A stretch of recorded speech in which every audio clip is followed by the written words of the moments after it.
Labdien vēlreiz, un tad mēs demonstrējot principiālu attieksmi pret sīkumiem un precizitāti sākam tieši laikā.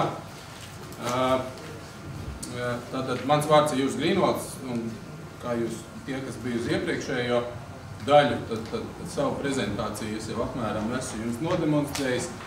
Un šajā darba grupā mēs mēģināsim noskaidrot, kas tad ir uzticama informācija par būvu izstrādājumiem, par būvu materiāliem, kā mums ar to sokās. Un ļoti veiksmīgi mēs esam šeit visu iesaistīto pušu, dažādi pārstāvji. Ir tats, ir būvnieks, ir būvmateriāla ražotājs, ir būvu uzraugs.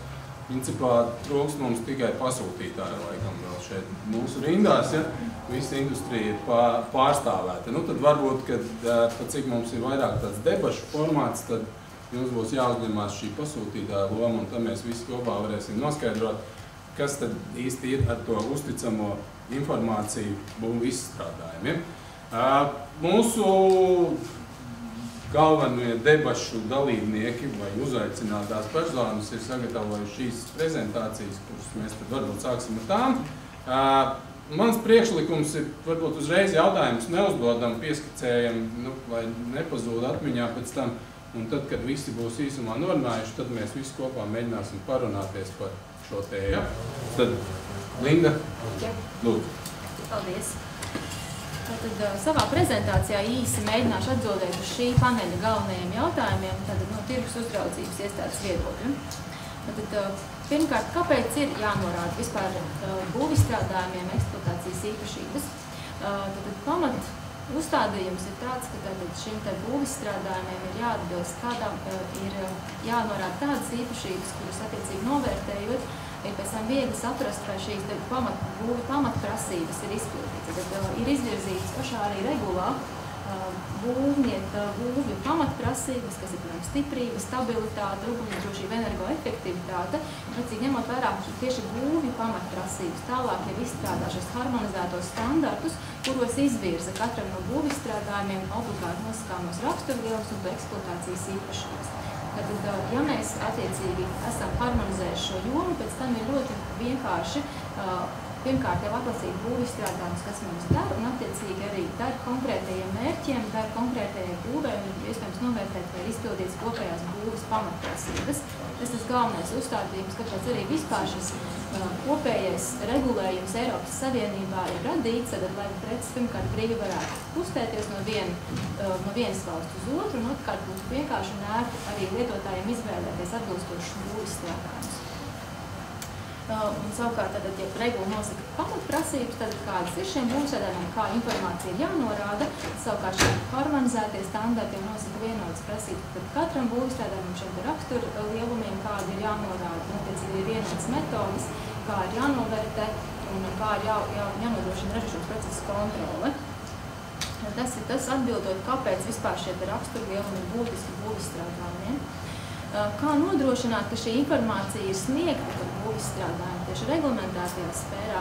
Tur pamatu uzdevums, protams, ir ražotāji. Tad viņam šis darbiņš ir jāpaveic un saskaņā ar standartu, piemēram, uz standartu ir jānovērtē šis būvizstrādājums uz attiecīgo raksturlielumu un jānosaka attiecīgās eksploatācijas īpašības tieši šim būvizstrādājumam. Tikai, protams, ir jāņem vērā tāda piebilde, ka standartu pielikumos vienmēr ir noteikts, ka tātad ir katrā no nacionālajām dalībvalstīm jānorāda tieši tie raksturlielumi, kas ir noteikti nacionālajās prasībās kā obligāti nosakāmi.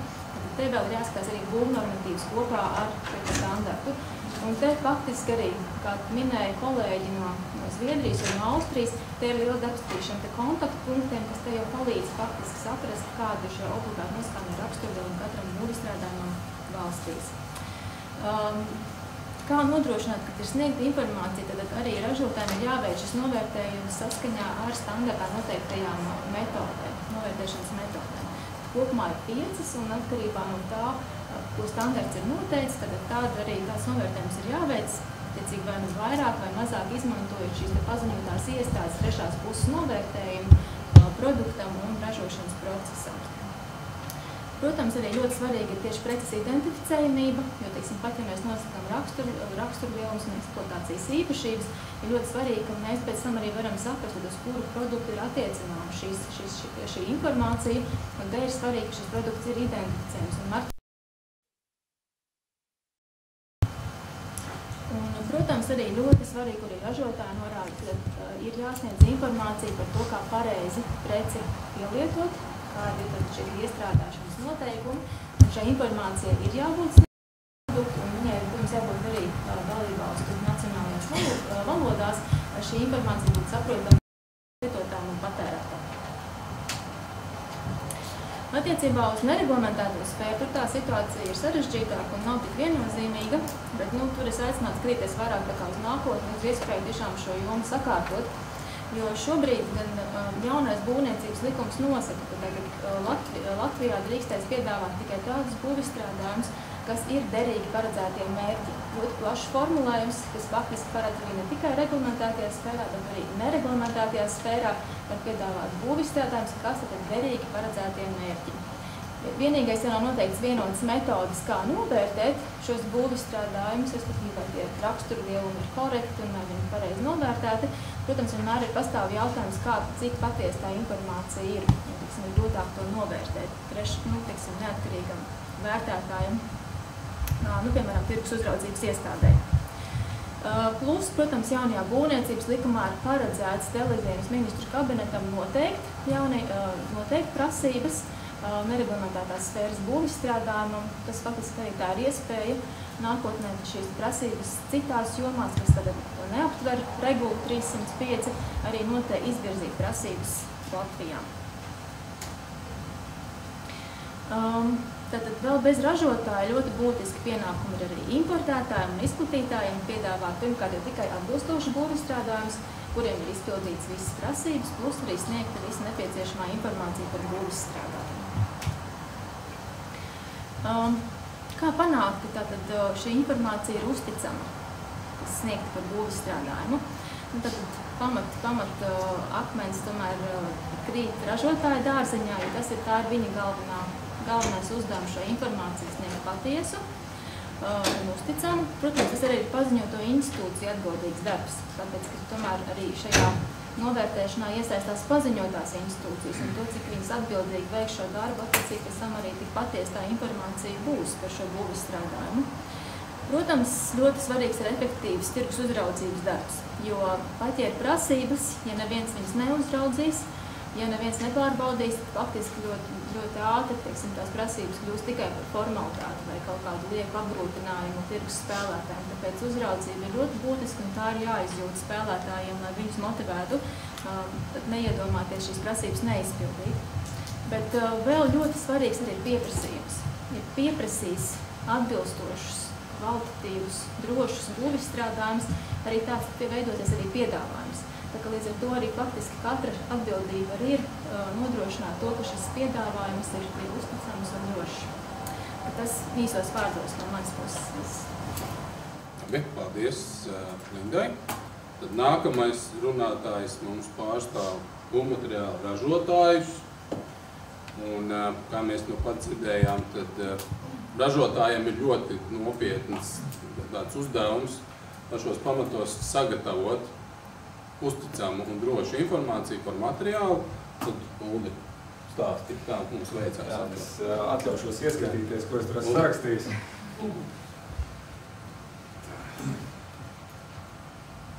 Šities pa labi, ja? Tātad, jā, man sauc Uldis Rekners, es pārstāvu Tenaks grupas uzņēmumus, tas ir Latvijā zinām, ka Tenapors un Tenakems, faktiski Latvijā zina Tenapors. Tenakiem ļoti ierobežoti. Un,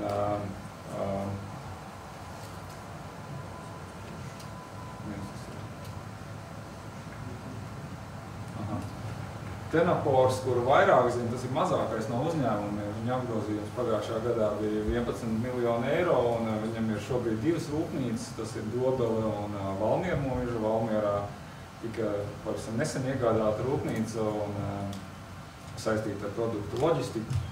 Un šis uzņēmums eksportē savu produkciju uz Baltijas valsts, pārdod Latvijā un citām uz Baltijas valstīs un eksportē uz Skandināvijas valstīm.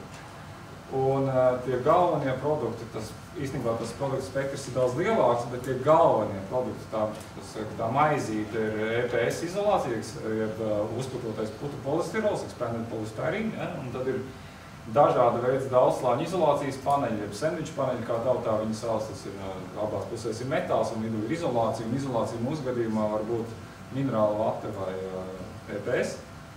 Tad ir tā saucamie pastāvīgi iebūvēti veļu komplekti, kur saucās dobeles panelis, no kuriem tur montē pamatus, sienas, pārsegumus leju un tā tālāk. Starpsienas arī veido, tad ir iepakojums un ir, citi EPS kompozīti, proti dažādu veidu izstrādājumu, kurā viena no sastāvdaļām ir EPS. Ja. Savukārt, Tenachem, turpinot par Tenax grupu, ja tā darbības sfēra, ja mēs runājam par standartiem, tad pirmām kārtām, ja tas ir plātņu izolācija ēkām, ir sen zināms standarts, ja, 13163, harmonizētais standarts. Viņš jau ir jauna redakcija, bet viņš jau ir ilgstoši, šie produkti tiek marķēti ar CE zīmi. Tad ir nākamais, kas ir jau būtiskāks daudz izstrādājums no drošības viedokļa, daudzslāņu izolācijas paneļi. Arī tur ir ļoti ilgi jau standarts, šis norādītais harmonizētais un CE marķēšana ir iespējama, un tagad ir jauna standarta redakcija. Un tad ir tas mazais produkts, sauksim viņu tā, ir čaulas, cauruļvadiem no EPS, arī tur ir harmonizētais standarts, un savukārt pārējie izstrādājumi šobrīd tiek ražoti, pārbaudot viņu atbilstību uzņēmuma iekšējiem standartam. Proti, ir kaut kādi, uzņēmums ir pieņēmis kaut kādu standartu, kas nosaka kaut kādu kvalitātes līmeni šiem produktiem, un ja tam kvalitātes līmeni viņš atbilst, tad produkts tiek piedāvāts tirgu. Uzreiz jāsaka, ka abiem šiem izstrādājumiem teorētiski ir iespējama CE zīmes uzlikšana, vismaz tā tas nesen bija, jo vienam no viņiem eksistē EPTA vadlīnijas, tas ir veidņu komplektiem, un otram ir, unikāla apstiprināšanas procedūra QOPS, ja, bija iespējams līdz šim, bet tā kā tirgos, kuros mēs esam, šie apliecinājumi, tāda līmeņa apliecinājumi netiek pieprasīti un viņi nav obligāti šajās valstīs, tad attiecīgi mēs līdz šim neesam to realizējuši.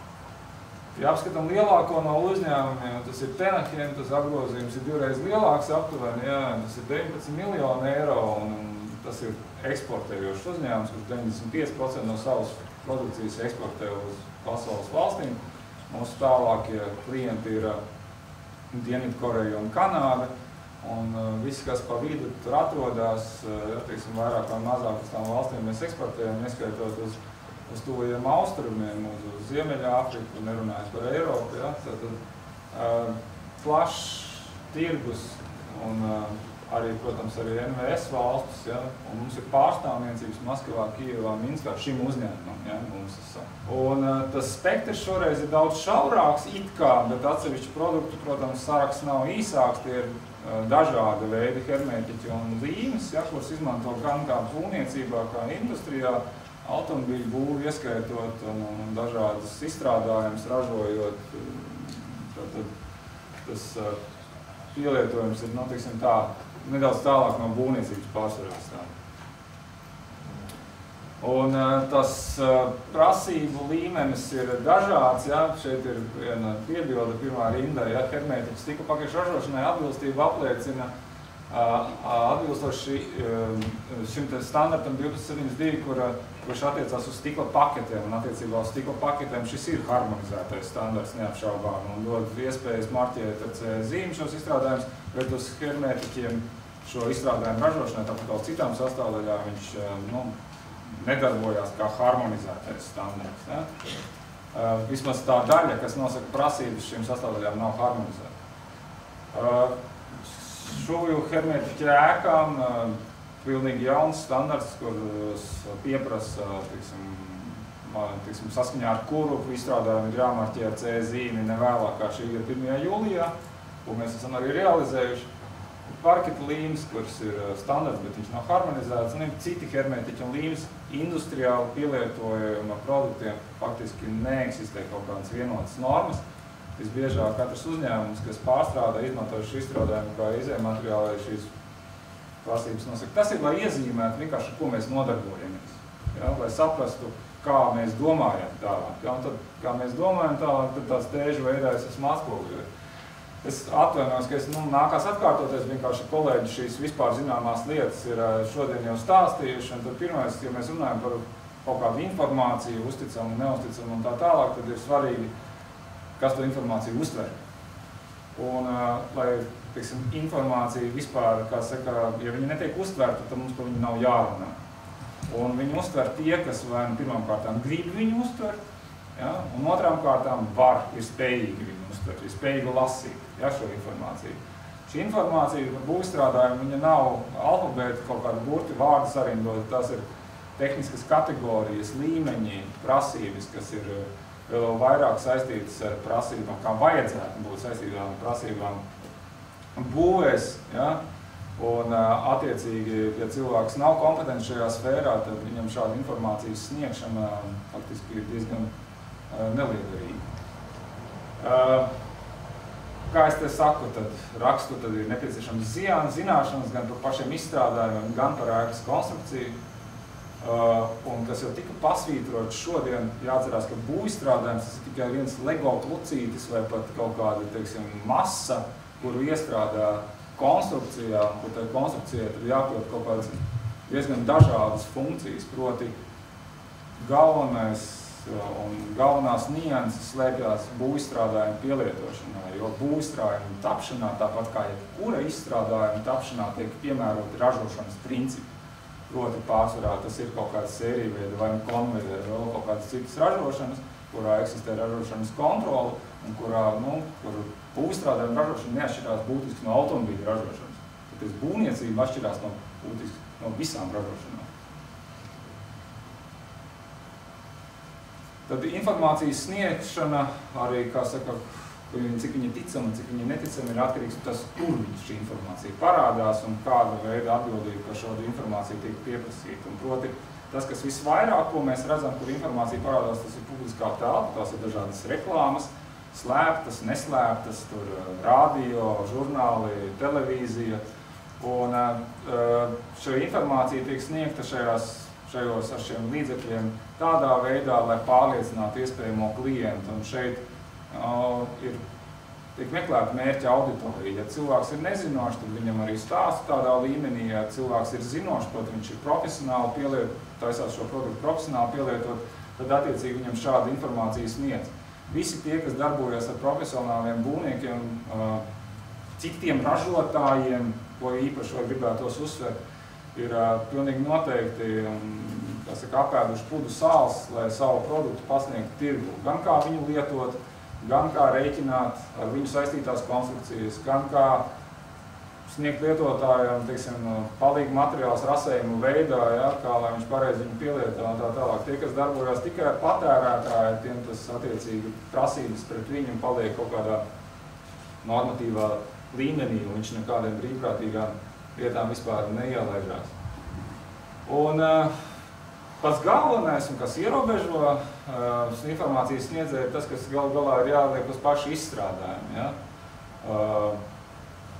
Un šeit mēs varam konstatēt, tas varbūt jau tuvāk šīs dienas tēmai, par to, ka tā informācija ir uzticama tad, ka šo informāciju kāds ir spējīgs pārbaudīt. Un šo informāciju, kā mēs šodien to zinām, ja, legāli ar kaut kādām tiesiskām sekām šodien pārbauda tirgus uzraudzības institūcijas, un proti viņi pat cik orientējās galvenokārt uz harmonizētajiem standartiem, ja, standartiem, kas pieprasa produktus marķēt ar CE zīmi, tad attiecīgi, ja šis produkts ir marķēts ar CE zīmi, tad tā ticamība par to, kas tur ir rakstīts, ir daudz lielāka nekā tad, ja viņš tāds nav. Tas ir arī viss, ko es jums šodien gribēju tēžu veidā izklāstīt. Paldies! Labi, paldies Uldim. Jautājums pierakstam. Un tālāk ejam tad tādā secībā arī kā braukt būvmateriāli uz objektu. ka viņi ir saražoti, tad dažkārt viņi aizbrauc pat aizmaz objektu, bet ļoti bieži viņi brauc caur veikalu. Nu, un tad kā izskatās šis te jautājums attiecībā par materiālu atbilstību? No tirgotāja puses mums stāsta Ainārs Kursītis, būvniecības ABC. Labdien! Var dzirdēt, ir labi dzirdams? Nav sagrojušies, ir dzirdam, tad ir labi. Labi, es tad skaļi esmu uzrakstījis. Skaļi. Okay. Esmu skaļi uzrakstījis, ka mēs esam tilts starp būvmateriālu ražotāju un celtnieku. Kaut gan šodien mēs ļoti maz kur dzirdējam būvmateriālu tirgotāju, bet es gribētu to lomu nedaudz pacelt augstu augšu, pateikt, ka mēs tomēr esam tādā procesā. Un runa ir par atbildību, protams, tas, ko vairāk kārtīgi šodien minējām, arī mēs kā uzņēmums, kā Saint-Gobain, kā Optimera Latvija, kā būvniecības ABC veikalu, ļoti atbildīgi attiecamies par visu, kas ir saistīts ar būvmateriālu tirdzniecību. Un nereti šos standartus, ko nosaka valsts, ko nosaka Eiropas Savienība, ko nosaka uzraugošās institūcijās, mūsu grupā nereti viņi ir augstāk nekā to prasa. Un šeit es gribu īsi varbūt parādīt un pastāstīt, kas mēs esam. Mēs esam Saint-Gobain, tūlīt būs 350 gadi, viens no vecākajiem uzņēmumiem pasaulē, lielākais būvmateriālu ražotājs, viens no lielākajiem būvmateriālu tirgotājiem, un Latvijā mēs esam tikai ar 2 veikaliem. Jā, bet tos standartus, kas nāk no pasaules, mēs esam spiesti turēt tādā pašā līmenī, kā visā pārējā Eiropā, arī pasaulē, kas ir būvmateriālu tirgotājiem.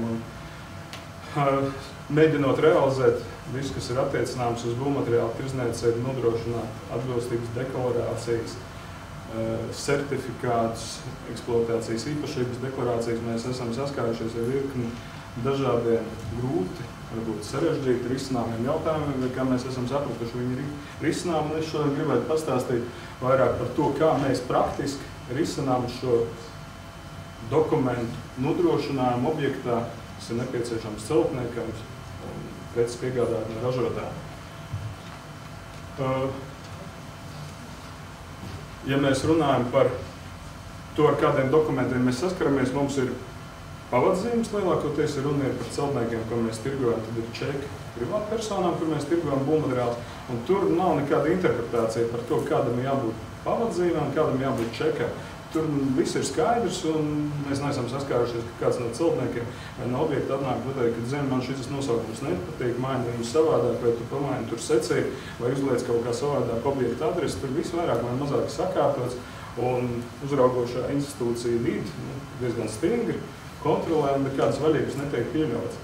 Ja runa ir par deklarācijām, tad par deklarācijām man ir godīgi jāsaka, es esmu saskāries ar virkni dažādu interpretāciju no gan uzraudzības, gan no celtniekiem, no objektiem, kas tiek pieprasīts un kur tik neprasa uzrakstīt uz šīm deklarācijām. Un nav noslēgums, ka tirgotāji nereti ir pieļāvuši mazus lielus pārkāpumus, viņi ir rakstījuši pašu deklarācijas, kas, kā mēs dzirdējam, šodien vispār nedrīkst notikt. Tad vienīgi atzīstamā deklarācija ir ražotāja. Ražotājs sastādīja deklarāciju, kur ir bez kādiem labojumiem, interpretējumiem un komentāriem jānodod tālāk preču pavaddokumentu uz objektu. Un jā, to ļoti skaidri definē arī likumdošana, un mums ļoti labi sanāca pavasarī sadarbībā ar PTAC būvvaldi norganizēt semināru, kur mēs esam ieviesuši jau tad taustām un labi lietojam, es domāju, labi lietojam priekš celtniekiem risinājumu, kur celtnieks var no visu preču klāstu, kas mums ir vairāk, ja mēs skatāmies, piemēram, par hermētiķiem, tad uz hermētiķiem no mūsu sortimenta mums ir vairāk kā plus minus 240 preču kodi, kur mums būtu jānodrošinā šo dokumentāciju. Tad tas ir sarežģīti, un ja jūs stādieties priekšā veikalā pie kasēm, katrai šai precē ir jāizdrukā certifikāts vai nevis jāizdrukā, bet jānokopē, kopēts jāiedod līdz preču pavadu dokumentu, vai tā ir eksploatācijas īpašības deklarācija. Tad, pirmkārt, kas tas ir par dokumentu un papīru un birokrātijas apjomu, otrkārt, kas notiek veikalā rindu un kā tad pieaugt precē pašizmaksas. Tad, ja mēs burtiski skatāmies rekomendošanu, tad mums tieši tā arī būtu jārīkojas. Un, ko mēs esam panākuši? Mēs esam panākuši ērtu lietojumu web risinājumu, kur ieejot mājaslapā no preču kodu, ievadot iekšā meklētājā, mēs varam saņemt jebkuru nepieciešamo dokumentāciju, izdrukāt ārā, vai tas ir objektā, vai tas ir vajadzīgajos apjomos un uzrādīt. Tad visai pie mums kritē precē, ievadot iekšā pavadzības preču kodu, mēs varam saņemt un izdrukāt ārā deklarāciju, kas principā palīdz ļoti ērti celtniekam, nesarežģījot, nemeklējot vai aizbraucot, jo tas, ko minēju arī iepriekš, ka katrai precei, ko mēs vedam uz objektu, ir vajadzīgi līdz dokuments, un, ja tā prece tiek vesta katru dienu reģipus, tad tas nenozīmē, ka katrai šai pavadzīmai vai katrai reģipšu loksnē jāiet līdz deklarācijai. Pietiek ar vienu deklarāciju šo reģipšu konkrēto marku vai arī konkrēto partiju. Un, jā, tā ir tā praktiskā lieta, kā mēs esam atrisinājuši, un kā es gribētu arī noteikti saņemt no pēc tam jautājumus, varbūt ir kaut kāda neskaidrības, bet ko es gribētu arī ieteikt, tas būtu praktiski risināms arī visos pārējos būvmateriālu tirgotājiem.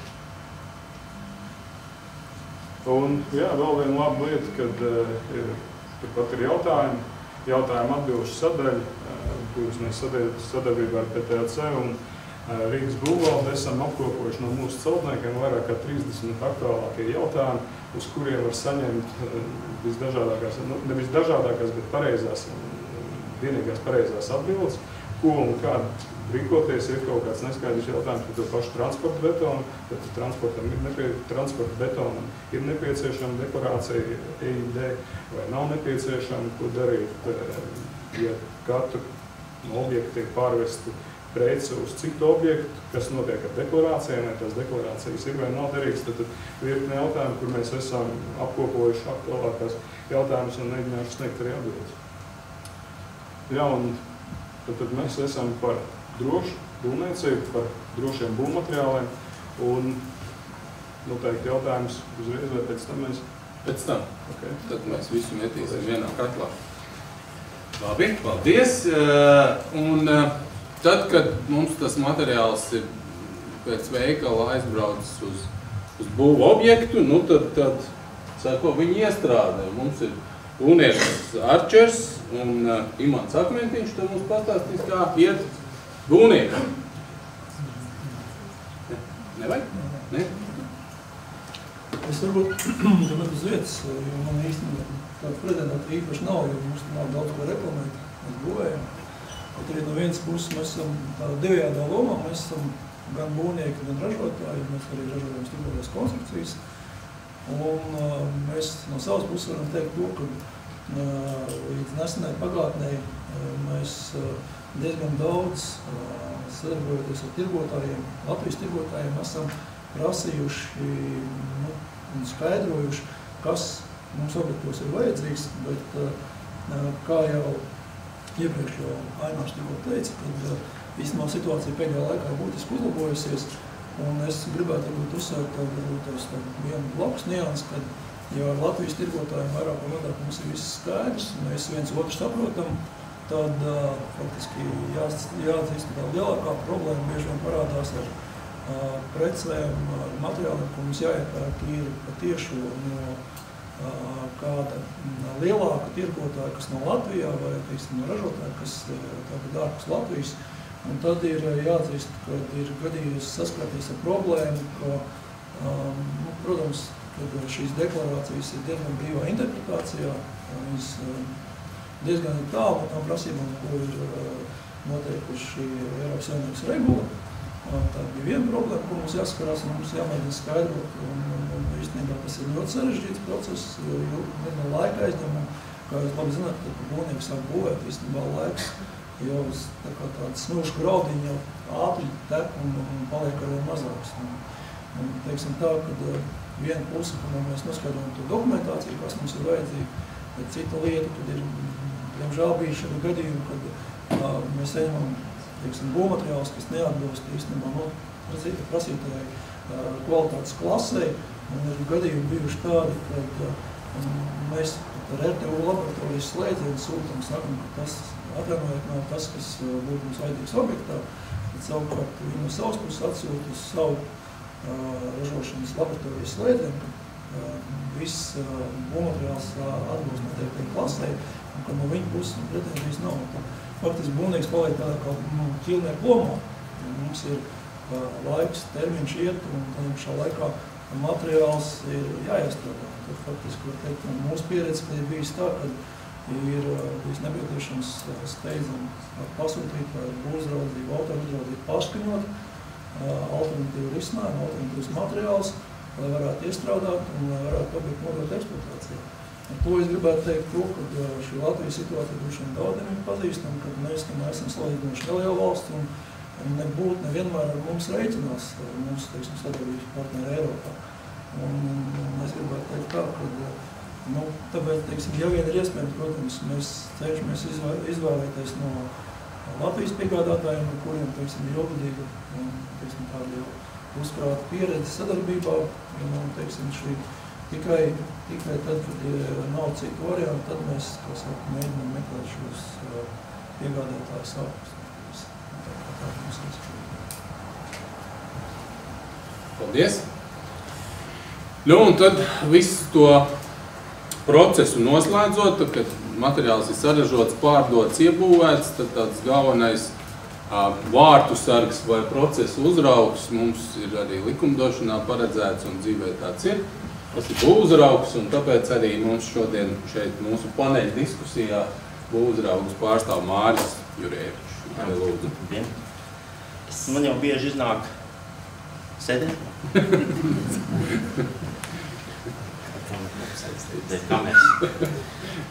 Labdien visiem. Man te teica, ka jāgatavo prezentācija. Es saku, ko es gatavošu prezentāciju, tāpēc kā būvlaukumā mums katru dienu pārsteigums. Gan par tām piegādēm, gan par tiem projektiem, gan par risinājumiem, gan par tiem cenām, kas tiek piedāvāts. Tāpēc es teicu, es noklausīšos visu, kas notiek, un tad es mēģināšu uz vietas norientēties.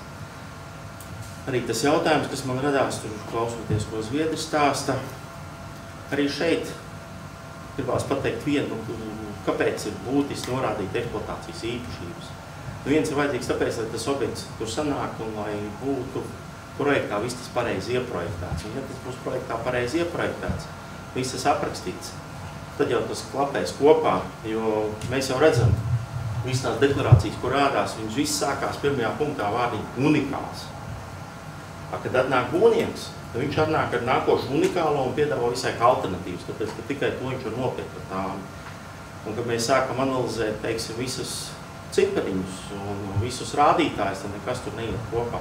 Un lielākā problēma ir tas, ka visi tikai piedāvā to pēc stāmēm un neskatās projektā, un arī, diemžēl, jāsaka, reti, kurā projektā ir norādīts tieši tās īpašības, kam jābūt, un kādā secībā, kas jāiebūvē, un tas ir viens punkts. Otrs, protams, ir,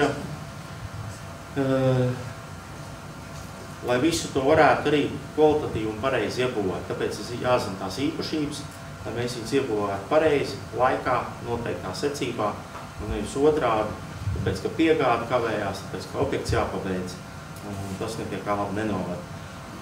Un trešais jau būtu vajadzīgs tās īpašības, lai būtu darba vadītājiem un būvuzraugam varētu pārliecināties tiešām, ka tas ir tas materiāls, ka tas ir piegādāts, un lai to varētu. Diemžēl jāsaka, ka bieži vien objektos notiek tā, kad mēs kā būvuzraugi to visu dabūtam pašu pēdējā momentā, tiek atvest, tāpēc, ka tas ir nopirkts, un neviens mums nav paskatījies projektā, jo, diemžēl jāsaka, visi vadītāji vairāk vai mazāk būvē pēc stāmēm. Un man mācīja to, ka jābūvē pēc projekta. Un, ja biežāk mēs ieskatītos projektā, tad arī būtu biežāk redzamas eksploatācijas īpašības, arī tā saskare, ja pat nav minēts, tad varētu saprast, kādām tām īpašībām jābūt. Noteikti inženieri, kur vada uzraugtos darbus, varētu arī pieņemt pareizos lēmumus. Otrs jautājums, protams, mums ir kā nodrošināt, ka par būvzemi sniegt nepieciešamā informācija. Te atkal jāgriež pie viss pamatā ir projekts. Un, ja projektā tas būs nodefinēts, tad arī jebkuru īpašību, kas, teiksim, obligāti ne pēc C, ne pēc kā nav nodefinēta, tad to vienmēr vismaz mēs tā darām, tad pārjautājam, pārprasam, un parasti jau tie dati tiek iesniegti, varbūt ātrāk vai vēlāk, bet tāds materiāls iebūvēt mēs neļaujam. Tātad mēs atkal atgriežamies pie projekta.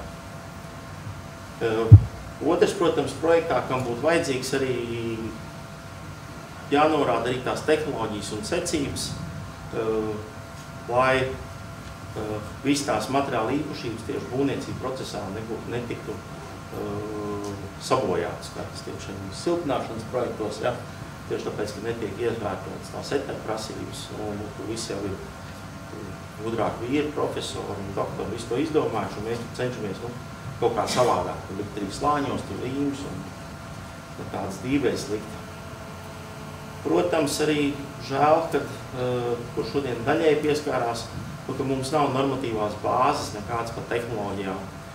Tas, diemžēl, radās situācijas, bet tāds vēsturiski izveidojas. Kaut gan, ja mēs paskatāmies, man te piemēram varēšu parādīt, gan Latvijas neatkarības laikā bija tāda apraksta un normatīva, kur bija, ja nemaldos mums visiem, kas tur jau pirms 20 gadiem beiguši augstskolas un pastrādājuši, tur bija tāds SNIP, man liekas, 3. sadaļa, tur bija precīzi tehnoloģijas un kvalitātes, un tas viss ir. Un tiešām jāsaka žēl, ka mēs dabūjam Latvijā tur grābstīties pa visu pasauli, un tad viens, teiksim, arī tie normatīvi, tie standarti, kas skatāmies, visi viņi ārzem valodās, tur nekas nav saprotams, viens ir vācu, viens angļu, bet principā, lai uzbūvētu piekārto fasādu, ja mēs skatītos pēc DIN standartiem, tur būtu ļoti vienkārši un nebūtu nemaz strīdi, bet tur ir definēts gan piekārtās sistēmas, gan stiprinājumi, gan vates un kurš timps kādā secībā jāievieto. Tā kā, arī tāpēc būtu vajadzīga tā visa nepieciešamā informācija. Un pēdējais jautājums, laikam, vai un kāda informācija nepieciešama neharmonizētā jomā?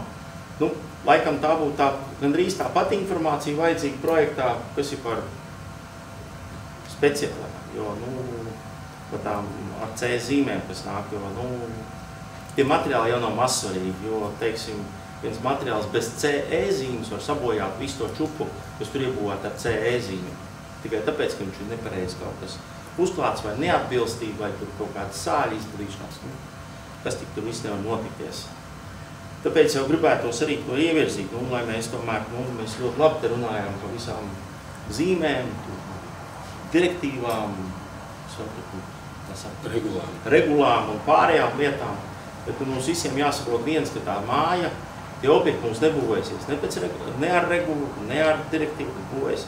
To vadīs cilvēki, jābūt tai atbildībai un jābūt tai sapratnē par to, kā var likt virsū, kuru regulas, kuras direktīvas, kuru certifikāts, starp kuru tur CE zīmi iebāzt, tā, lai tas viss turās kopā. Un tāpēc, tas ir vajadzīgs tīri cilvēcīgi, lai mēs vispār varētu pieņemt lēmumu. Jo, kā man teica, viens tāds darbaudzinātājs, kas strādāja Vācijā, teica tā, Māri, galvenais jau nav, teiksim, kas un kā, galvenais ir pieņemt lēmumu. Kad būs lēmums pieņemts, mēs varēsim iet uz priekšu ātrāk, kad būs pieņemts lēmums, kurš varbūt ir nepareizs, tad būs viens solis atpakaļ, pieņems pareizi un atkal ies uz priekšu. Trakākais ir nepieņemt lēmumu.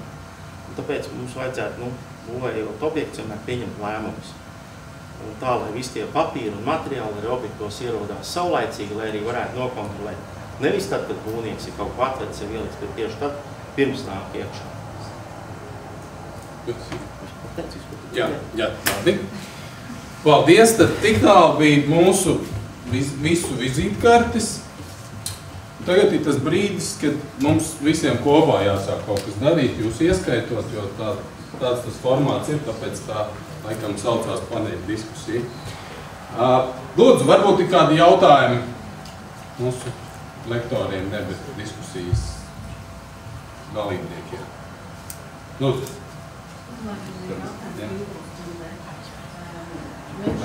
Es atvainojos, pat cik mums ir translācija internetā, tad tas diktē nedaudz savus noteikumus un vajadzēs lietot mikrofoniņu, lai tie cilvēki dzird. Mēs šeit esam sapulcējušies profesionāli, vairāk vai mazāk, un tātad arī kompetenti cilvēki. Es gribēju pajautāt par pasūtītājiem. Pasūtītāji rīko konkursus, un konkursos ir iepirkuma komisija, kur diemžēl, nevienmēr ir profesionāli cilvēki būvnieki, kas izvērtē iesniegtos dokumentus. Man ir jautājums, vai jums ir paredzēts kaut kāda kampaņa vai vēl kaut kāda būtu izglītības programma, kā jūs varētu audzināt, lai mēs visi saprastos vienā valodā. jo nereti tie iepirkuma speciālisti paši nesaprot, ko viņi ir pajautājuši, vai vēl trakāk viņi nodarbojas ar interpretāciju un vēl vairāk apšauba būvnieku iesniegtos, atbilstošos un pareizos dokumentus. Un otrs jautājums, tad tomēr kādi dokumenti ir tie, kas apliecina būvmateriālu atbilstību nereglamentētajā sfērā.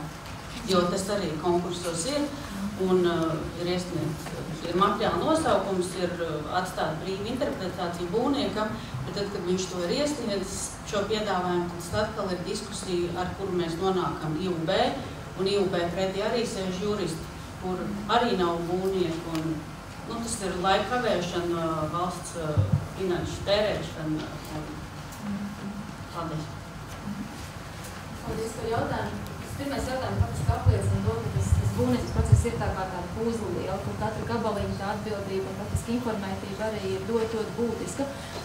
Jā, mēs plānojam informēšanas kampaņu, mēs plānojam faktiski uzsākt to no nākošā gada, kur mums ir plāns informēt pilnīgi visus šajā, procesā iesaistījos, tā skaitā arī pasūtītājus, tad izskaidrojot vispār prasības būvizstrādājumiem, kas ir tad šīs prasības tieši reglamentētās sfēras būvizstrādājumiem. To mēs noteikti darīsim, un tā informācija būs daudz detalizētāk gan mūsu mājaslapā, gan arī mums būs tāda sabiedrības informēšana, arī plašāk iesim klajā ar to. Tas ir skaidrs, un to mēs arī apzināmies kā savu uzdevumu, ko mēs veiksim tuvākajā gadā. Par otro jautājumu ļoti grūti man atbildēt, tāpēc, ka, ja ir reglamentētā sfēra, tur ir skaidri noteikti nosacījumi, kādiem ir jāizpildās būvizstrādājumiem un pēc kāda standarta ir jānovērtē tā atbilstība. Tas, kā es minēju iepriekš, tad arī tam nereglamentētās sfēras būvizstrādājumiem ir jāatbilst faktiski paredzamajam lietošanas mērķim. Tātad, ja tu soli, ka, piemēram, tā caurule ir paredzēta, kabeļiem tur ierakšanai, tad attiecīgi viņai, protams, tā funkcija ir jāpilda. Tā problēma ir tāda, ka nav vienotu nosacījumu, kā mēs to pārbaudām, vai tā funkcija tiešām tiek pildīta. Diemžēl nav. Tā kā faktiski šajā gadījumā ir brīvas izvēles iespējas pasūtītājiem, piegādātājiem, kopīgas sapratnes rezultātā izvēlēties to standartu, pēc kura tad tas novērtējums tiek pieņemts. Tas ir vienīgais mans ieteikums, ko es varu pateikt, jo vienkārši nacionālo prasību diemžēl nav. Paldies, tur bija nākamais jautājums. Pašā sākumā, tad, kad gāja stāsts par šīs regulas ieviešanu vēl gadu atpakaļ, parādījās tāda informācija, ka šīs eksploatācija īpašību deklarācijas varēs izmantot un būs pieejams arī elektroniski, un ka tā varētu būt vienota sistēma Eiropas Savienības mērogā, kas principā atvieglotu stipri vienu dzīvi mums visiem, bet tā būtu kontrolēta vietne, kur nevarētu ielikt varbūt katrs gribētājs, bet šī ielikšana būtu arī kaut kāda kontrolēta. Un ja es atrodu, ka tur ir šī būvmateriāla eksploatācijas īpašību deklarācija, esmu droša, ka šis būvmateriāls ir pārbaudījis, ka viņi tiešām viss ir kārtībā un ka šī deklarācija saturiski ir korekta. Jo arī šobrīd eksploatācija īpašību deklarācijas it kā ir vienota forma, bet arī šī forma tiek interpretēta ļoti dažādi. Ja, un pat Latvijā nav tās lielākās problēmas, bet tiešām problēmas tad, ka nāk būvizstrādāt kaut ko no Eiropas. Vai ir kaut kādas šīs te ieceres par šo te centralizēto datu bāzi Eiropas līmenī? Nē, cik es zinu, tad nebūs tāda vienota vietne, kurā būtu pieejams visas iespējamās ražotāju izsniegtās eksploatācijas īpašību deklarācijas. Tas, par ko ir pieņemts lēmums, un faktiski jau ir regula, kas nosaka, ka šīs eksploatācijas īpašību deklarācijas var ievietot ražotājs vai izplatītājs savā mājaslapā, par to sniedzot skaidru informāciju uz būvizstrādājumu. Kas uz būvizstrādājumu ir jābūt noteiktai adresē, kurā šī eksploatācijas īpašību deklarācija ir pieejama, attiecīgi ir redzama. Tas ir solis pretīm ražotājiem, kas minēja, ka nav iespējams vienmēr to būvizstrādājumu un nodrošināt to eksploatācijas īpašību deklarāciju. Tas ir ļoti sarežģīti tehniski. Tagad ir tātad šī jaunā regula, kas nosaka, ka šīs elektroniskās deklarācijas var būt pieejamas mājaslapā, par to ir sniegta skaidra norāde uz būvizstrādājumu. Es varbūt piebildīšu šeit nedaudz no savas pieredzes. Šis ir tas retais gadījums, kad loģika ir gājusi pa priekšu likumdošanai.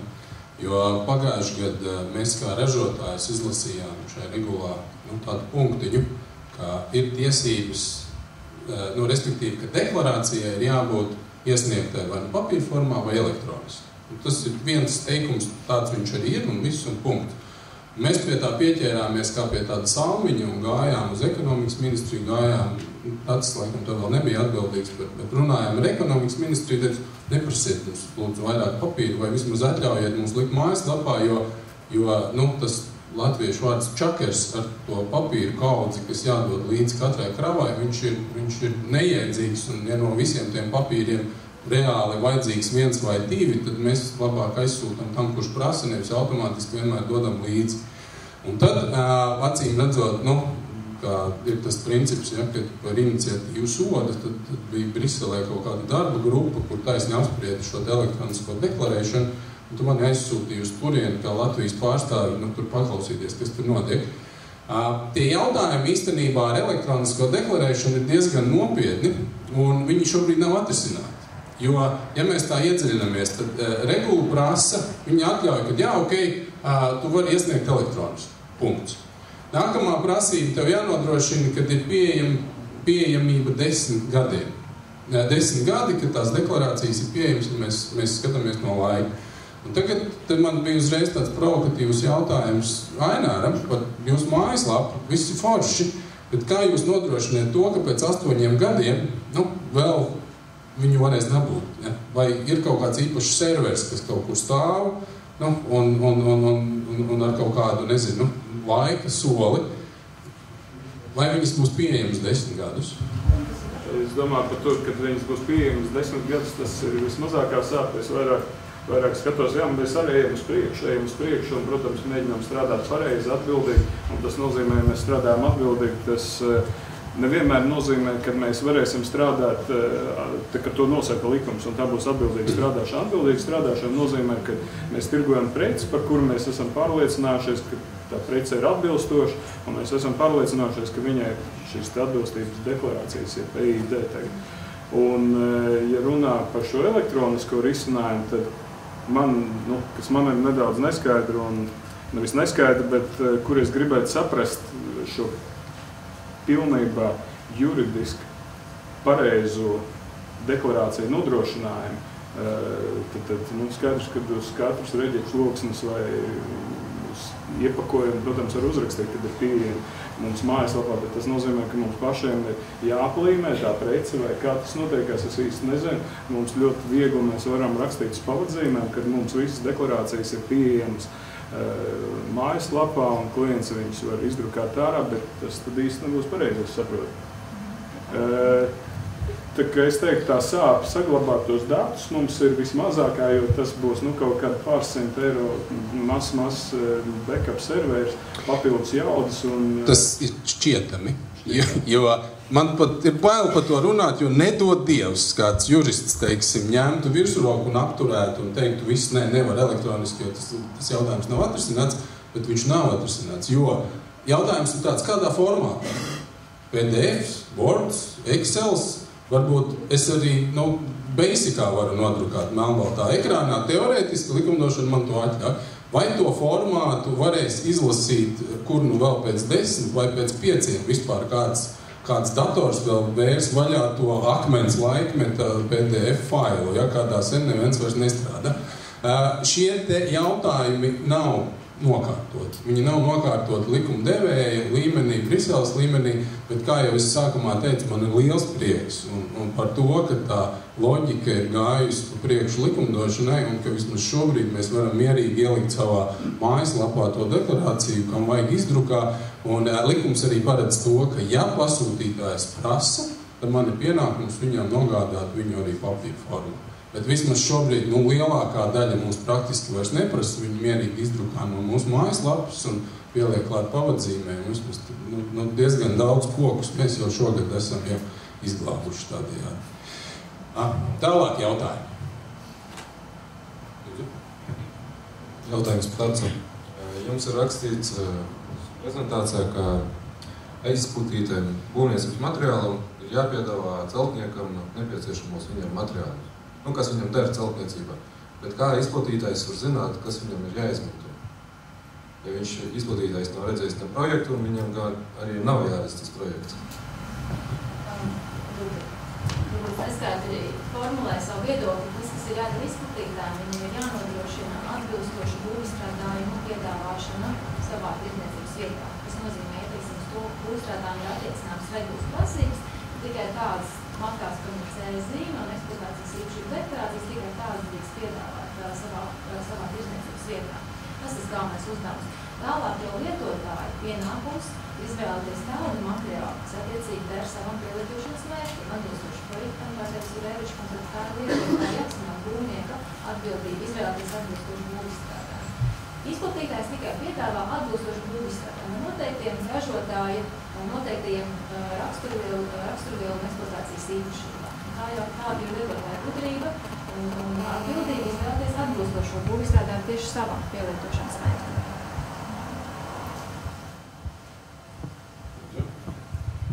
Turpinot repliku par ietaupītajiem kokiem, faktiski jau ir tā, ka ieejot būvniecības ABC mājaslapā, es kā būvnieks varu izdrukāt jebkuru eksploatācijas īpašību deklarāciju un būvzraugam Mārim Jurēvičam teikt, ka, lūk, redz, kur viņi ir. Kā piemērs, ja elektroniskā veidā, tad es varbūt varu pat nedrukāt viņu, un teikt, ja jums vajag eksploatācijas īpašību deklarāciju, tad es esmu iegādājies ģipškartonu un apskatieties, tur viņi ir. Agrāk sastādot, parakstot sektoru darba aktus, tika klāt likti noteikti dokumenti, atbilstības deklarācija vai certifikāti. Kā tad tagad? Varbūt, ka tagad var nelikt neko un teikt, ka vienkārši tas tur ir. Ja jums vajag eksploatācijas īpašību deklarācijas, ieiet mājaslapās, apskatieties, un viss ietaupīsim kokus, kā ir? Ja man būtu jābalso, es balsotu par, jo tas jautājums ļoti bieži deklarāciju, respektīvi, zem deklarācijas tiek saprasts materiāla identificēšanas funkcija, bet tam kalpo pavadzība. Tas vai tas konkrētais ģipškartons, kas ir ražots rūpnīcā X un marka tur tāda, vai tas ir tas vai cits, par to atbild pavadzīme, un viņi ir diezgan stingri reglamentēti no valsts ieņēmuma dienesta, un kā jau mēs dzirdējām, par to dokumentu tā lielos vilcienos mums šaubu nav, jo viņu viltošana ir krimināls. Ja? Tātad mēs varam redzēt, ka tas materiāls ir konkrēti tas materiāls, un principā man nekas nebūtu pret, ja tiešām mēs liktu klāt nevis tos papīrus tur, bet kad būtu atsauce, kad viņi ir, varbūt varētu būt viena lapa, kur ir atsauces, kurās mājas lapās var redzēt to atbilstību. Cita lieta ir, vai pēc 5 gadiem, 10 gadiem, ka kaut kas sabrūk, vai tajā linki darbosies. Tā ir tā problēma. Ja, tāpēc arī tā papīra duplikāti tiek prasīti, bet ja Briselē izdotos uztaisīt vienotu reģistru vai mūsu pašu BIS kādreiz uztaisīs tā, ka viņi tur iekšā tā datubāzi ir, manuprāt, tas būtu tikai gudrs lēmums, jo šobrīd varbūt iesaistītās puses man nepiekritīs, bet man liekas, ka vienus 80% no visām tām deklarācijām nekad mūžā neviens nepārskata. Viņām tur jābūt, viņas tur ir, bet ko varbūt viņas var stāvēt serverī, ja viņas neviens ikdienā neskatās. Un deklarācijas dēļ būtu nesakos. Jā, stīvi. Ko par šo jautājumu saka Jurēvičs kungs? Jā, Māri. Es jau teicu, problēma jau nav papīrīšanas. Problēma jau cilvēku. Trakākais jau mums objektos uzrauga, lai pārstāvot pasūtīt tas, ka atnāk tā viena krauja tām deklarācijām, pareiziem papīriem, un pārējās kraus jau nāk no citiem karjeriem. Un kad zem tiem papīriem, kas ir viens legāls, bija pabāzt pārējos apakšā un iestāstīt. Arī otrs ir, kad atnāk papīrs par kaut kādiem metāliem, ka tikai caur kaut kādiem kodiem var atrast, tas nav domāts vispār ārā temperatūrām montēt. Tāpēc, jebkurā gadījumā tas ir runa par projektu, ir par tām īpašībām, un kas arī jālasa un jāskatās.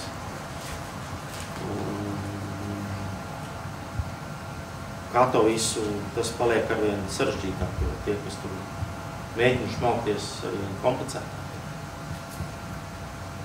Mēs atbildēju uz jautājumu.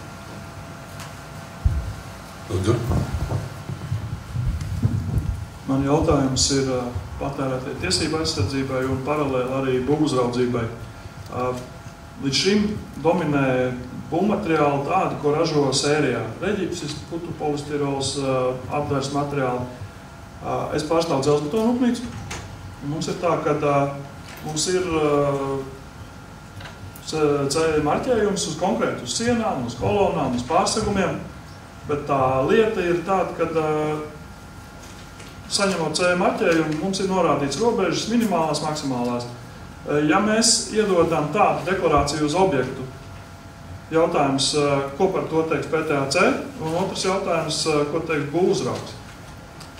Jo projektā ir precīzi norādīts, kas ir jātur, un ražotājs principā ir izpildījis to, ko prasa regula, un viņš ir iedevis papīru, ko viņš ražo.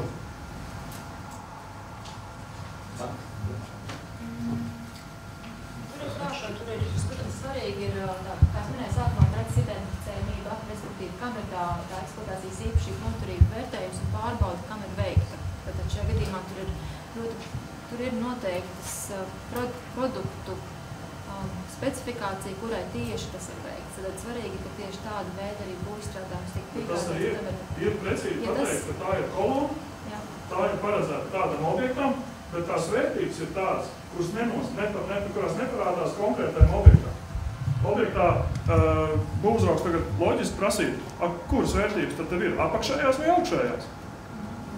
Tāpēc jau tas varbūt ir tehniski pateikt, sakā, lai tiežamies pie projekta. Un tām precizitātēm un visām tām kvalitātes prasībām jābūt nodefinētām projektā. Un, ja mēs paskatāmies kaut vai pa kolonu, tad mēs zinām, ka tur tā novirz uz tik un tik metriem, varbūt tik un tik milimetri. Bet ir projekti, kur arhitekts iezīmēs un kur nedrīkst būt tās novirzes. Otrkārt jau, teiksim, pat dzelzbetoniem problēma jau nav tas, ir, ka dažādi ražotāji, projekts ir uztaisīts priekš viena ražotāja, kur ir noteikti augstumi, noteikti laidumi, un kad nāk otrs ražotājs, tad vienkārši tas panelis ir 2 cm vai pusotra centimetra pa augstu. Un tad mēs nevaram iebūvēt pārējos pīrāgus, kas tai grīdā jābūt. Un tad ir divi iespēja, vai nu pārbūvēt to savu ražotni, un ražot kādam projektam vajag, vai mēs nevaram viņu paņemt. Nē, tā nav tā situācija. Es komentēšu šo situāciju. Runājot par nespēju, es dzelzbetonu konstrukciju kādreiz pasniedzu, tāpēc, ja projektā ir norādīts, kādai ir jābūt nespējai, jūsu piegādātajam izstrādājumam nedrīkst būt zemāk. Jā. Un viss. Bet man ir, pieņemsim... Tātad jums ir nākošās klases kolona jāpiegādā. Nākošā. Ne zemāk. Nē. Jo mums arī projektā ir norādīts, jūs jau atvedat, kur mēs sākam jautāt, kā tam panelim būs izliece, tad tur arī sāk atšķirties rādītājiem. Tad arī tas panelis nedara. Jums jāņem augstāks klases. Manuprāt, mēs te varētu sadalīt to jautājumu divās daļās. Kam ir augstākā leģitimitāte vai lielāks svars? Pasūtītājam vai likumdošanai? Respektīvi, viens, ko teiks būvuzraugs, bet vai jūsu pasūtītājs akceptēs to kolonas atvešanu, ja viņi neatbildīs vai nebūs uzrādīti projekta skaitļi? Nē, es runāju uz deklarācijas skaitu. Protams, katra konstrukcija tiek izreidināta, tiek nodrošināta tas, ko prasa projekts. Bet, lai precizētu, ir jāliek, manā skatījumā, katram tai vienai individuālai kolonai ir jāliek iekšā tā viņas vērtība, lai pēc tam kāds varētu izsekot. Ja metāli no tā, ja? Bet tas nozīmē, ka jums būs 5 līdz 10 tūkstoši deklarācijas tādā kārtīgā objektā, jo tik elementi. Jūs dzelzbetonu izstrādājumam nevarat prognozēt precīzu vērtību, jo katrs aprēķins ir. Pēc aprēķina viņām var būt visām vienādām. Bet, ja jūs katrai gribat atsevišķi, ja katra par kaut ko atšķirsies, dzelzbetons katrs ir unikāls elements. Katrs, viņi var būt visi izgatavot pilnīgi vienādi, un pārbaudot viņus visus, jūs pilnīgi vienāds rezultāts nekad nebūsiet. Tas vienkārši nav, un tieši tā. Patērētāju aizsardzības centru viedoklis, kas jums ir svarīgāks, teiksim, regulas standartā noteiktās prasības, protams, bet vai jūs arī sekojiet līdzi projektā noteiktajām prasībām? Vai nē? Vai tā nav jūsu sfēra vienkārši? Tā nav mūsu kompetencija, ja mēs pārbaudām tikai un vienīgi būvizstrādājumu atbilstību regulas prasībām, vai tik tā, cik ir nacionālās prasības, ka tādas būs. Bet attiecīgi, vai produkts ir izvēlēts pareizi atbilstoši projektam un attiecīgi tam mērķim, to jau pārbauda attiecīgi pašvaldību būvvaldes vai būs funkcija jauniem būvniecības birojiem, tad tā jau būs viņa kompetence tos būvizstrādājumu tieši to pielietojamību pārbaudīt. Vai mēs ar šito esam tikuši galā? Te ir daudz jautājumu, par kuriem mēs šodien netiksim galā. Tālāk, par kādu tēmu mēs gribam parunāt. Jautājumi? Kamēr jautājumu nav. Man varbūt jautājums ir būvniekam, Imantām, kam būvnieks uzticās vairāk? Tad šajā gadījumā pat ne juridiski, bet praktiski. Pārbaudītam sadarbības partnerim vai ideāli noformētai dokumentācijai? Kā lūdzu?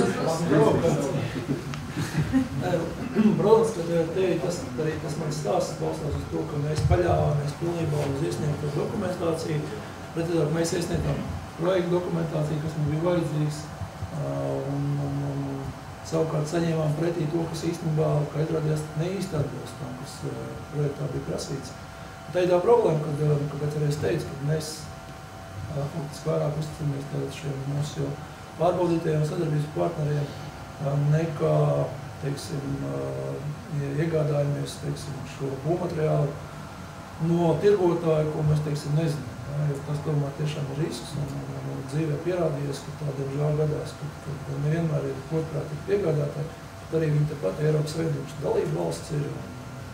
Bet, diemžēl, FTU laboratorija mums arī izstāstīja, ka tas tā diemžēl gadās, ka viņš patiesībā ražots preci ir kaut kur mistiski Ķīnā, kaut kur Eiropas Savienības dalība valstī ir uzlikts zīmogs, ka šis nāk no šīs rūpnīcas šajā dalība valstī un atnāk līdz Austrum Eiropas valstī. Tad mēs saņemam to brīnumu, ko mēs saņemam. Tā ir tā problēma, ko es gribu ieskicēt, ka mēs, diemžēl, šai dokumentācijai gribētu ticēt, bet reizēm gadās, ka ir tā vilšanās. Tā kā dokuments ir laba lieta, bet labāk ir ticēt paļauties pārbaudīt. Šeit varbūt vienkārši replika, ka kuram jāsaprot, kas ir ražotājs. Ražotājs ir tas, kas marķē produktu kā savu. Un Eiropā pastāv iespēja jebkuram pārrakstīt citam izdotu testēšanas ziņojumu uz sevi.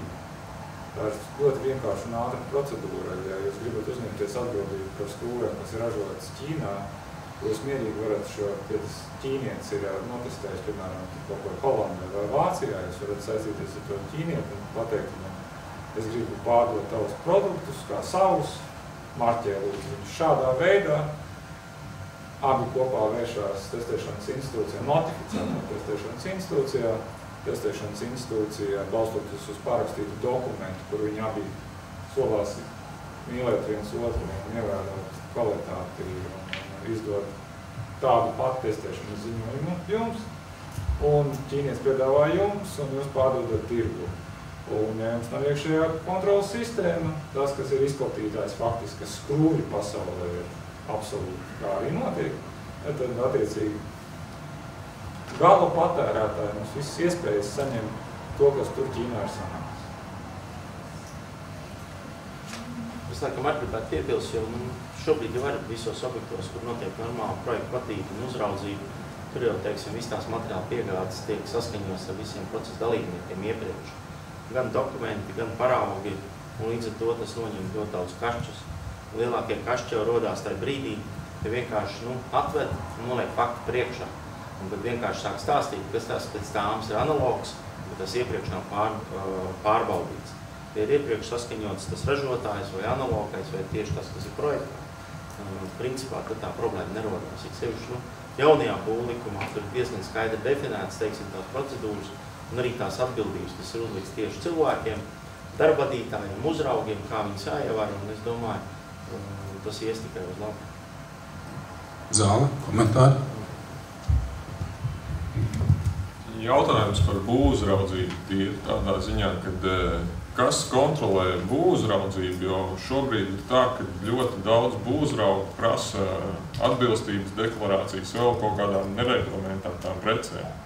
Un pat laikā celtnieks griežās pie izplatītāja un prasa, ka piegādāt atbilstības deklarāciju, jo būvuzraugs prasa. Pirmkārt, jau būvuzraugu konfliktē pasūtīt. Principā, ja tāda situācija veidojas, es nozīmē, tad brīdi objektā veidojās jau tāds strīdus jautājums. Pasūtīt arī transportā jomu. Līdz ar to, teiksim, tur ir autoru uzraugs, tas ir valsts pašvaldību pasūtījums. Un principā, to jautājumu diezgan vienkārši noņemt. Bet pārsvarā vienmēr būvnieks negrib kasīties, jo viņam jānodot tas objekts. Un otrs jautājums uzreiz. Pirms tam tika teikts, ka pietiek ar vienu deklarāciju uz visu materiālu krāvu, pieņemsim, tas ir ģipškartons vai vienalga. Tanī pašā laikā būvnieks gandrīz vienmēr prasa katrai kravai līdz to deklarāciju, jo, kā jūs arī pats pieminējāt, ka iepērk vienu kravu ar deklarāciju un pēc tam pārējo cenšas kaut kādu kreiso. Un tur tas apjoms tām deklarācijām pieaug vienkārši milzīgi. Nu, tādā ziņā, kad tad katrai pavadzīmē būtu jādod tā deklarācija līdz, vai būtu jāuzstājas to, ka ja vienreiz tā deklarācija ir iedot tam materiālam, ja viņš gada griezumā viņu to materiālu iepērk, tad viņam pietiek ar to vienu atbilstību. Tā pavadzība nāk tieši no tā ražotā vai piegādātāja tā paša, ja tā ir, teiksim, var es jau pasaka kaut kāds noteikts pārtiks, kas ir saražots, tad jau tu papildu deklarāciju nevar. Lielākā tiesa, ka tas nāk, kas sāk nākt no dažādiem piegādātājiem, dažādiem ražotājiem, līdz ar to, teiksim, arī tās papildu deklarācijas ir, jo pēkšņi tirgū tiek iepirkts kaut kāds materiāls, pie cita piegādā. Tas pats materiāls pie cita, bet tad jau attiecīgi arī tas dokuments varbūt ir līdzi apstas. Tur varbūt tālāk. Man, teiksim, jā, pirmais jautājums, kas man radās pēc Arčera vēlreiz. Arī tagad mums bija konferences šī pamatdaļa, gāja stāsts par šo te, ka patērētāja aizsardzības centrs un citas kontrolējošās institūcijas Eiropas līmenī viena ar otru sadarbojās, koordinē un vienotrai palīdz. Vai principā Arčeram šādā situācijā, ka viņam radās šādas problēmas, ka tas, kas uzrakstīts deklarācijā, neatbilst ar testēšanas rezultātiem? Vai viņi varēja vērsties pie jums pēc palīdzības, lai atkal tajā valstī kontrolējošā institūcija, teiksim, tiktu galā šo neapzinīgo ražotāju? Ja? Noteikti var vērsties pie mums, sevišķi, teiksim, ir kaut kāda informācija par to, ka būvstrādājums ir neatbilstošs, un tas ir bijis piegādāts, cik Latvijā noteikti vajag informēt mūs. Mēs sadarbojamies ar citām uzraudzības institūcijām, citās dalībvalstīs, un tā sadarbība arī, ko pieminēja arī direktori rīta sesijā, ka viņi nevienmēr ir ļoti veiksmīgi, un dažkārt arī gadās tā, ka tiešām arī dalībvalstu uzraudzības iestādes nav ļoti atsaucīgas un tuvējiem tirgiem un arī nepalīdz, bet tad tur ir tā iespēja to visu arī celt Eiropas komisijas līmenī un tos jautājumus vienalga risināt. Tā ka vienalga nevajag atmest cerību un noteikti mums informēt, un mums ir iespēja tālāk par konkrētiem būvizstrādājumiem runāt. Man jautājums varbūt pie tirgotāji. Jūs teicāt, ka jūs visi saviem reglamentētās sfēras būvizstrādājumiem, kurus jūs tirgot, jūs spējat nodrošināt deklarācijas eksploatācijas īpašību. Ja? Tad vai jūs uz visiem šiem izstrādājumiem ir izstrādājumi identifikācijas zīmes? Jo deklarācijas pirmajā punktā ir unikālais tas apzīmējums būvizstrādājumam. Vai visiem būvizstrādājumiem, kurus jūs tirgojat, ir šīs zīmes? Es gribētu teikt, ka tas ir provokatīvs tieši jautājums. Es to teikšu, ka ir, jā. Mēs atbildīgi izvērtējam piegādātājus un mēs nedrīkstam iepirkt preci no piegādātāja, ja nav šī zīme. Bet, ja man ir jāsaka godīgi, vai es 100% varu pateikt, ka visā veikalā, visām precēm ir deklarācijas, laikam tā nebūtu. Bet, jebkurā gadījumā, tas, uz kam mēs pievēršam uzmanību un pie kā mēs strādājam un kam ar vien vairāk sekojam līdz, tad tas ir pieņemot preci, pārbaudīt šo preci, un tas ir ļoti liels darbs tieši pieņemšanas noliktavai, izsekot un mēģināt izķert tos gadījumus. Protams, kad ir kaut kādi iespējams veci iepirkumi, bet es gribēju teikt, ka, ja tāda ir, tad tie noteikti nav nozīmīgi būvmateriāli, un tie nav noteikti jaunāki iepirkumi. Tie varētu būt. Jā, es pieļauju, ka kaut kādi veci iepirkumi, vecāku gadu iepirkumi, iespējams, kas ir saglabājušies, tā varētu būt.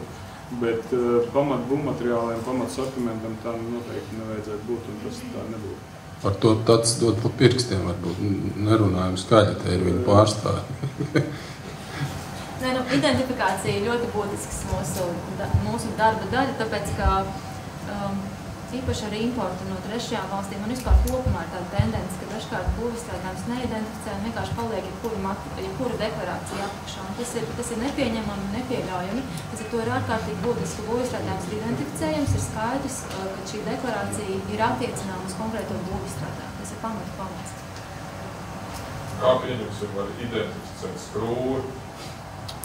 Skrūvi identificē, to gan identificē. Nevar runāt, kā saka, teiksim, ja jūs atverat putekolisterolu paku, ja, tad jūs loksni vairs neidentificēsiet. Ir uz loksnes virs uz zīmē? Uz pakas. Šķēmas arī reglamentētās. Uz vatas noteikti viņi nav, es domāju, ja, un šķēmas nav arī noteikti viņas proti, kaut kas tiek identificēts, kaut kas nesaprātīgā līmenī, protams, ja, identificēt, tieši tā pieeja ir identificēt saprātīgā līmenī, ja. Asfalta kravu identificē pavadu dokumentācijā, ja. Putekolisterolu identificēs pakas, skrūvi, konstrukcijas skrūvi katru identificē uz galvas, norādot ražotāju unikālu marķējumu un stiprības klasi. Logus? Jā. Mums ir logu asociācija, varbūt nāks palīgā. Kā identificē logus? Tas viss ir atkarīgs no loga ražotāja. Viņam ir jāuzliek uz loga attiecīgais unikālais tas marķējums. Man liekas, ka uz loga pietiek vietas ļoti daudz. Viņš varētu nelikt uz logu, teiksim, redzamās daļas, kad atver vērtni, tur ir daudz vietas. Bet neviens to nedara. Tāpēc man arī tirgotājiem, es domāju, viņš logus netirgo veikalā, bet ārdurus jūs tirgojat, vai ārduriem ir marķējumi? Jā, ļoti labi. Opus, pirms durvis, pirms tirgojam ir noteikti marķējums. Šķiet, ka vairāk vai mazāk ir puslīdz skaidrs, vismaz tāda karta iezīmēta ar plānu punktiem, tik ilgi, kamēr mēs runājam par reglamentēto sfēru. Mums var būt diskusijas, kā marķēt, kur marķēt, bet skaidrs visi vienojās, ka ir jāmarķē, ir standarti un ir uzraugošās institūcijas. Bet tagad ir jautājums varbūt visiem mums klātesošajiem, kurš zina atbildi, celiet rokas, kā tikt galā ar nereglamentēto sfēru. Uldi, jums ir materiāli nereglamentētā sfērā, kā jums iet ar to? Es domāju, ka te ir nevajag lauzīt sev galvu ar, kā saka, ar lietām, kas ir definētas jau pašā nosaukumā. Nereglamentēta sfēra nozīmē, ka valsts šo jomu nereglamentē. Tas nozīmē, ka viņa nepārvalda, to nekontrolē, ja, un attiecīgi nepiedalās šī tirgus uzraudzībā. Ir tas, kas izskanēja jau šodien. Ja, Latvijā nav ir ieinteresētās puses, bet viņas nedzīvo ar apziņu, ka tas, kuru viņi grib reglamentēt, ka viņai jāieliek tajā sfērā, jo kā mēs šodien skaidri dzirdējām arī, ja, tas pats betons. Un visas iespējas ir viņu ielikt, ja, bet tik ilgi, kamēr tas, kā lai saka, traucē darbam, cilvēki saviņojās, uztraucās, bet neviena asociācija vai kāda cita apvienība necīnās par to, lai to standartu tur ielikt, jo tāds standarts ir, es to ļoti labi zinu, ja. Un tāpat tas attiecās uz stiegām un uz daudz ko citu. Ja? Tad, proti, katrai nozarē būtu jāuzvedās mazliet vairāk tādai kopējai saimē, kurai ir ieinteresēta ievest kārtību. Ja viņa tāda nav, tad nav par ko runāt. Ja? Tas ir viss.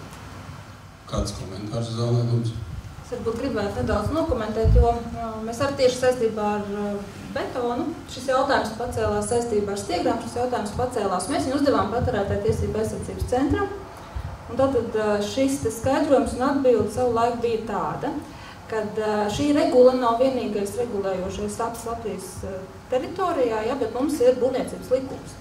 Būvniecības likumā ir šāda skaista frāze, kad jebkurā gadījumā piegādājot būvstrādājumus, Ražotājiem ir jādod līdzi tehniskā informācija, kur norādīta šī izstrādājuma tehniskie un fizikālie parametri. Un faktiski mēs pēc šī te arī balstamies, ka tātad betonu mēs nevaram prasīt eksploatācijas īpašību deklarāciju, viņi pat nedrīkst šādu dot, jo viņi nepakļaujas šai regulai, bet jebkurā gadījumā viņam jādod līdzi tehniskā pavada dokumentācija, kur skaidri noteikti betonu klase, marka un visi pārējie būtiskie tehniskie rādītāji. Ja es kļūdos, varbūt tās Patērētāju tiesību aizsardzības centrs mums var pakoriģēt. Redziet, jūs vēl visu laiku vēršaties ne pie adresāta. Patērētāju tiesību aizsardzības centra funkcijas ir uzraudzīt, vai tiek izpildīta tas, ko noteicis likumdevējs. Viņi nav likumdevēji. Ja? Likumdevējs savukārt ņem vērā sabiedrības intereses, un sabiedrība mūsu valstī pārstāv dažādas asociācijas. Ja, piemēram, būvniekiem liekas, ka viņi mierīgāk gulētu, ja tas betons, kā saka, betona piegādātājiem būtu lielāka atbildība, ja, tad viņiem ir jāvirz tas jautājums, lai iekļautu nacionālo standartu, reglamentētos standartu sarakstā. Ja? Ļoti vienkārši. Ja? Neviena Eiropa par to necīnīsies. Tā kā transporta betona tikai 2 valstīs ved pāri robežai, tad no Eiropa nav interesēta šī jautājuma risināšanā. Tā kā Eiropa ieved ļoti daudz tērauda no Āzijas, tad viņi nav ieinteresētā stiegru jautājumu risināšanā. Ja ir, ka nacionāla valsts to interesēta risināt, katru atsevišķu to jautājumu, viņi ir visas iespējas to darīt. Un tur nav jāskatās pats virzienā. Ja? Tur ir jāskatās sabiedrisko organizāciju virzienā, tas, kuras it kā aizstāv konkrētas jomas intereses. Es arī varbūt pakomentēšu, ka mēs, protams, arī skaidrojam prasības. Protams, mēs neesam likumdevēji, bet mēs skaidrojam prasības, un skatīsim, ja ir kaut kādi jautājumi, mēs, protams, labprāt atbildam un šīs atbildes sniedzam sevišķi, kur nav skaidrība īsti par piemērojumām prasībām. Tā tomēr ir mūsu funkcija. Bet šie tehniskie novērtējumi, viņi ir esošajā būvniecības likumā. Jaunajā būvniecības likumā tāda vairs nav. Tā, līdz ar to faktiski arī šāda prasība kaut kādu papildus tehnisko specifikāciju dot šiem nereglamentētās sfēras būvizstrādājumiem faktiski ar jauno likumu vairs nebūs. Principā uzrakstam deklarāciju slapjš betons un viss kārtībā. Runājot par to pašu betonu, principā jau jebkurš preču betona piegādātājs vienmēr raksta tādu lapiņu, kur uzrakstīta betona klase. Raksta pavadzīme nāk vadītājiem līdz vienmēr, ja? Citi nekādi tehniskie rādītāji netiek parasti uzrādīti, un projektētājs parasti citus rādītājus arī neuzrāda. Vienkārši betona klase, kāda ir ieprojektēta, kur jānogarantē. Un bez tam jau ir tas pārbaudas kubiņi, kurus obligāti jāizskata un jāpārbauda. Betons sadarāk piepilst diezgan daudz, un betons ir, teiksim, celtnieks plastilīns. Par betonu jāsāk domāt nevis tad, kad ir iepirkums vinnēts un ko piegādās, kur lētāk iepirks, bet betons jāiestrādā jau tieši projektā ar visām tām īpašībām un jāsaprot, kurā vietā, kas tiks betonēts, kādas ir ķīmiskās noturības vajadzīgas, kādas tur salnoturības, ūdens uzrūcamības, un tad to noteikti var nodefinēt. Un mums ir pieredze arī taisot galeriju Rīgu, vai tur, teiksim, knauprūpnīcai pāris, kur ir sulfāti noturīgi, tas viss jānodefinē arī putekļainība, kā būs. Jāskatās, kurā vietā tehnoloģiski, ko piebūvēt klāt, ko iebūvēt, vai uzkrāsot, vai kādā veidā, kā žāvēt, tā kā, viņi jau kā nesoša konstrukcija tomēr ir reglamentēta. Un tas ir jāplāno jau projektā, izstrādājot projektu, un tad nebūs problēmas nevienam. Varbūt šis ir tas gadījums, kad pat pie nesošas stingras reglamentētas likumdošanas mēs tomēr ar to nozari vairāk vai mazāk tiekam galā. Tās dzelzbetona ēkas mēs būvējam, un te parādās tā būvnieka atbildība. Viņš jau būvē ne jau tāpēc, lai atbilstu papīriem, vai, teiksim, minimālām prasībām, bet viņš būvē, lai atbilstu projektam, un viņš izvirs prasības piegādātāju. Kā pārbaudīt? Ne visu var pārbaudīt. Jautājums ir, ko mēs gribam pārbaudīt, atsevišķo materiālu vai ēku kopumā? Un te ir, teiksim, man jautājums arī tajā pašā kontekstā tācam, ka būvu objektā tiek, jūs pārbaudiet vienu lietu ir dokumentācija, tas ir skaidrs, bet jūs pārbaudiet arī materiālu. Ja? Jūs parasti materiālu pārbaudiet pirms tā iestrādes. Vai pēc? Ir arī pēc. Un īstenībā es varu pateikt arī tā, ka reāli gadījumi pārbaudas betonu ir tā, ka atnāk uz nopirkt. Būvnieris savukārt visus materiālus smuku paņem, izmazgā un paskatās. Ja tur ir prasīts granīts, vai tur ir granīts, ja tur ir prasīts, kas tad to visu nokonstatē. Tas ir principā, man liekas, jau jautājums pie būvniekiem un pie būvzraugiem, cik viņi to pašu procesu kontrolē. Jo ir bijuši gadījumi tiešām, kad mazgā ārā un skatās, no kāda tur ir sataisīts. Tātad neatkarīgi no tā, kāda papīra tur ir, būvnieks ir būt pārliecināts, ka tas betons ir tas, kas viņam ir vajadzīgs. Reāli uztais kubiņus, uztais konus, kas viņam visu vajadzīgs un paņem visu vienu spaiņu izmazgā. Un šis ir tas pozitīvais piemērs, ka ir svarīgāk nevis, lai, dokumenti par jatki, ja, bet, pēc būtības, lai es būvēju to, ko no manis prasa. Jā. Un tad varbūt, mēs tā kā lēnām tuvojamies finišu taisnē, un tad, kad mēs atgriezīsimies zālē, tad no manis tiks prasīts par kaut kādu secinājumu, kā mums te gāja, ko mēs te visu esam runājuši.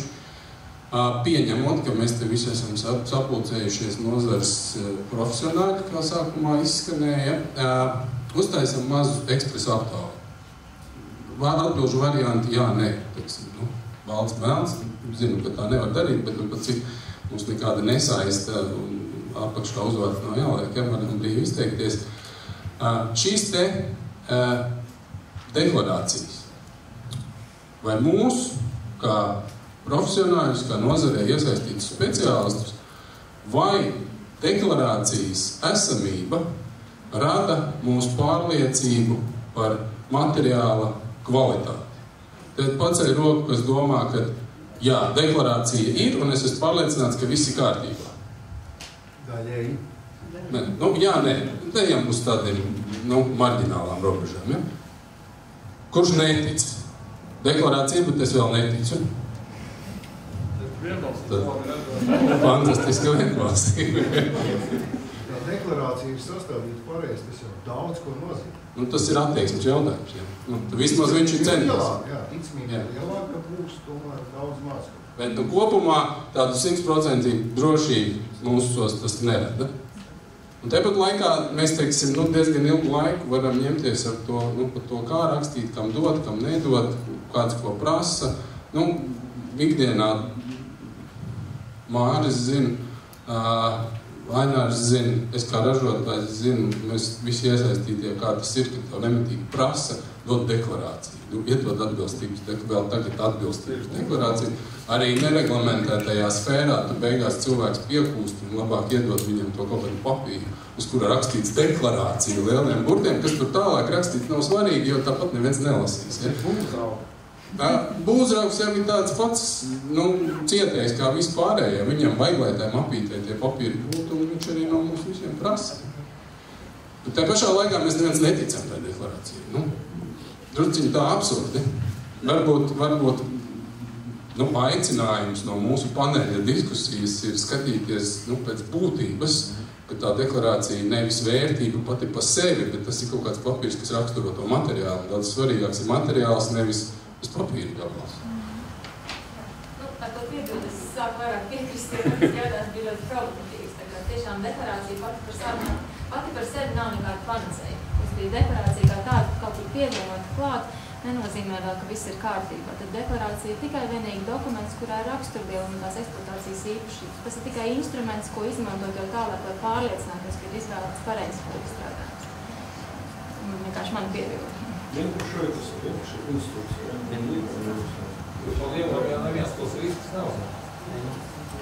Ar deklarāciju? Jā, tur jau uzreiz, ja tu profesionāli strādā, uzreiz jau redzam. Mums atnāk deklarācija, ka tur ir 11. izmēra šķambā jābūt, tur jau uz atcerēdz, ja tur ir 16. vai 22. un viņi tam objektam piemēram. Tāpēc jau arī mums, teiksim, kā uzraugiem tā neticība ir. Arī betonam uzreiz var pateikt, ka ieliec ar narku paskrāpējot, ar kapēju paskrāpējot, tur jau daudz nevajag. Un tur jau var pateikt, jo tur ir B30 vai nav, kurā dienā tas sasniedz. Tā kā, tikai tāpēc es domāju, tā neticība mums ir tīri profesionāli jau iedzīmta, ja, ka mums tas ir jāpārbauda vienalga. Es jau tā māja jau, kā es teicu, nebūs uz deklarācijām un certifikātiem. Tur jau būs tā atbildība, tā attieksme jābūt, un, teiksim, viņš ir jāpārbauda, tas ir vai nav. Tā jau cita lieta, kādu metodu mēs izvēlamies un cik viņi graudoši būs. Varbūt vēl kādu komentāru? Jā, lūdzu. Tagad runājam par tām deklarācijām, vēl piemirst vienu jautājumu. Mēs lielījām, ļoti labi, kad viņas var ielikt internetā un viņas ir pieejams. Bet ko darīt, ja ražotājs ir ielicis saturiski nekorektu deklarāciju? Zvans draugam, respektīvi, patērētāja aizsardzības centram. Viņi nav lietojami. Vai vēl kādu piebildu? Man liekas, tur ir,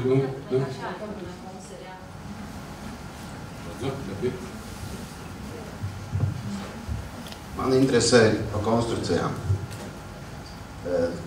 Es viņas tās varētu nosaukt par to būvizstrādājumu, un tad es dalītu būvmateriālos. Konstrukcija ir vairāk materiālu kopums. Konstrukciju vairs nevarēs uz aci redzēt, nevarēs pagraust ar nāgi ieskrāpēt, teiksim, metālu, vai nedodies kāda kompozītas parādās. Noraksturot viņu deklarācijā, es uzskatu, ka tas ir ļoti sarežģīti. Iepriekš mēs dzirdējām tādu teikumu, ka lielumiem jābūt ir visiem saprotošiem. Ja man tagad jāuzrāda ir deklarācijā konstrukcija nespēja, vai ko viņi tur spēja uzņemt, kurš to sapratīs?